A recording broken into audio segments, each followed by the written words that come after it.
Apart from the 4 minutes when Liverpool were behind from the goal, you always knew they were going to win, get the result and win the game comfortably.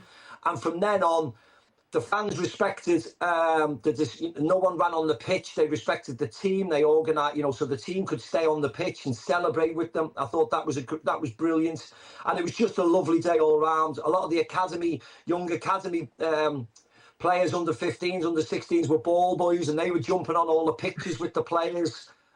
Just a really, really nice day. Lovely feeling about the place. Very friendly because, of course, the celebratory mood. And it went according to plan, and it was a really nice ending. Oh, Stevie, you're such a pro that you were here with us at ESPN FC and you missed out. Yeah, I've got it.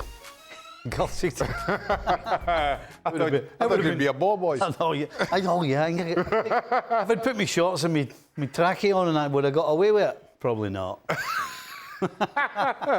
So obviously they've equalled the league titles of Manchester United, but they are actually now the most successful English team because of the European titles as well, Mark. So it's even more cause for celebration for those from Liverpool. Yeah, absolutely. Listen, I mean, 6 European Cups, 20 league titles, more EFL Cups, League Cups than Man United. I think there's no dispute at the moment that Liverpool are the most successful team in England, and historically, I think there's no debate about that. I think it's a hard argument to have right now to suggest that Man United are a bigger club or a more successful club, especially when you look at the league table. So, Liverpool have earned the right. They've absolutely been the best team in the league this season. They've got a great chance of winning more next season. You'd expect them to go deep in the Champions League. So, Arne Slot's done a brilliant job. What a hard job that was taken over from Jurgen Klopp. Klopp was the absolute godfather at Liverpool, wasn't he? He was the guy that brought that team together, built the team, had the ultimate respect of the players and the fans. He was a god to the fans, and walking into that environment and having to persuade the players and the fans that you're the guy was the biggest test of all. And he passed it with flying colours, and then he's probably even top Klopp, hasn't he? Because by doing his first season, that is an incredible achievement by Arne Slot. But when I met him in person, and it was fortunate that I was in the restaurant, so I had all the time to have the conversation with him. But I have to tell you, and I was surprised how much knowledge this man has, that he knows about our show.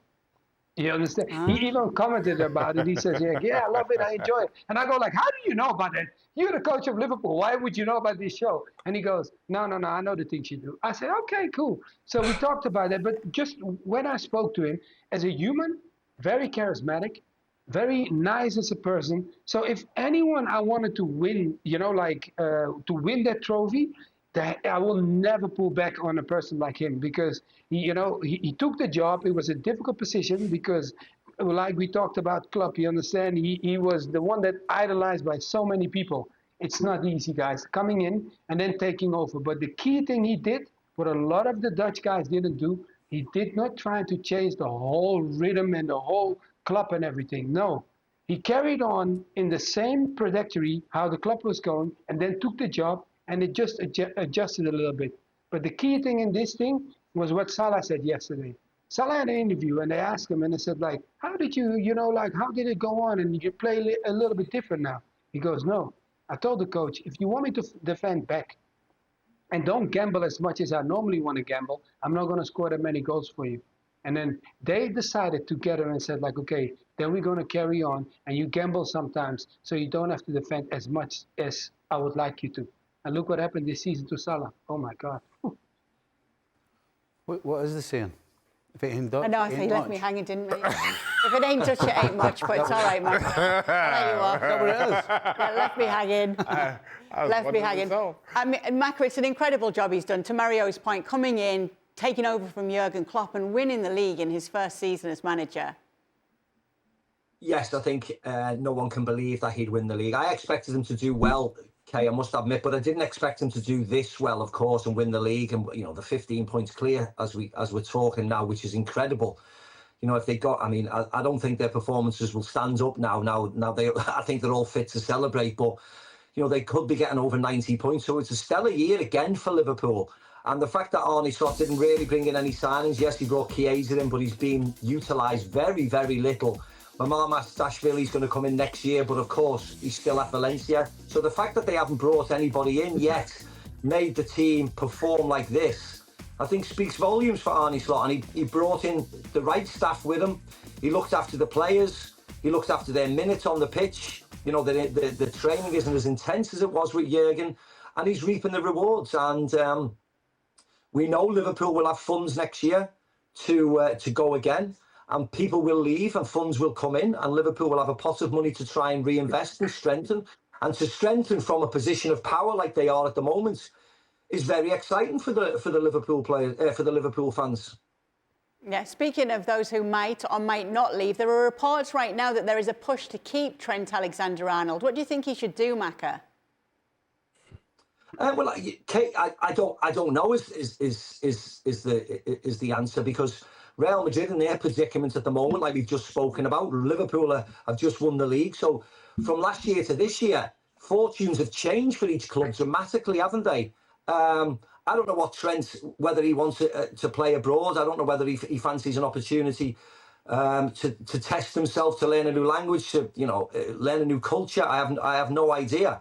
But whatever decision he'll make will be the right one. He's been at Liverpool since 6 years of age. He's 26 now. If he is to leave, I don't think he's married and has children yet, so it's the perfect opportunity to really try and test yourself. But certain people want to stay in England. Certain people are comfortable in England, comfortable with the friends and the family and the places that they live. Other people want to test themselves. I wanted to test myself. I don't know what Trent wants to do. But whatever he does, he's an incredible football player. And if he does leave Liverpool, he's leaving it on a high. And if he stays with Liverpool and signs a bumper new deal, he's in a fantastic position to do that. Yeah, it's win-win, Mark. What's the latest that you're hearing from on the ground? Well, I mean, Liverpool would like him to stay, but they realise that Trent Alexander-Arnold has maybe other ideas in mind and will want more than Liverpool are offering. So there's a gap there. But I do wonder whether what's happened in this last week or so might have just led Trent, if he hasn't decided it, hasn't signed anything yet, to think, well, am I doing the right thing here? Because the scenes at Anfield yesterday were very persuasive. But obviously, what happened to Real in the Champions League, 5-1 aggregate defeat against Arsenal. We saw in the Copa del Rey final against Barcelona.